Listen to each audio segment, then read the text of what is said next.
রাজশাহীর বাঘা উপজেলা আওয়ামী লীগের সাধারণ সম্পাদক আশরাফুল ইসলামের হত্যার রেশ ধরে জটিল হচ্ছে রাজনৈতিক পরিস্থিতি।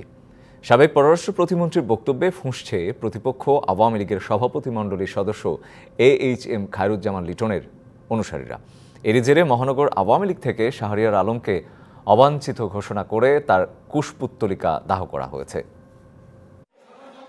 রাজশাহীতে আওয়ামী লীগের দুই পক্ষের সংঘর্ষে বাঘা উপজেলা আওয়ামী লীগ নেতা আশরাফুল ইসলাম বাবুল নিহত হওয়ার পর থেকেই উত্তপ্ত রাজনীতির মাঠ। খুনের ঘটনায় মদতদাতা ইস্যুতে সাবেক পররাষ্ট্রমন্ত্রীর মন্তব্যের পর পরিস্থিতি আরও ঘোলাটে হয়েছে। আওয়ামী লীগ নেতা আশরাফুল ইসলাম বাবুলের জানাজায় গিয়ে তাকে হত্যার মদতদাতা হিসেবে খায়রুজ্জামান লিটন, আসাদুজ্জামান আসাদ এমপি ও উপজেলা চেয়ারম্যান লায়েবউদ্দিনের নামে মামলার ঘোষণা দেন শাহরিয়ার আলম। পেছন থেকে মদতদাতা হিসেবে আসাদুজ্জামান আসাদ, AHM খায়রুজ্জামান লিটন এবং লায়েবউদ্দিনের নামে মামলা করা হয়। এই ঘটনার পর হত্যাকারীদের বিচারের আওতায় আনার দাবিতে শুক্রবার রাজশাহী মহানগর আওয়ামী লীগ ও সহযোগী সংগঠন বিক্ষোভ মিছিল ও পথসভা করে।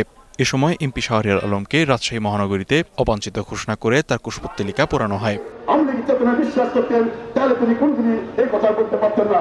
এই নোংরা রাজনীতি ছাড়েন। লিটন ভাই আমাদের আবেগের নাম। আপনার মন্ত্রিত্ব হয়েছে, আপনার পতন শুরু হয়েছে, রাজশাহীতে অবাঞ্ছিত ঘোষণা করছি।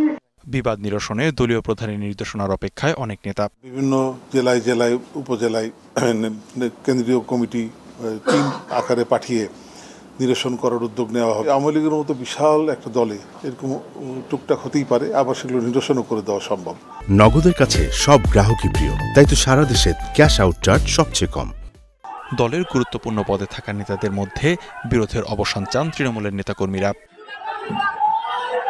DBC news desk.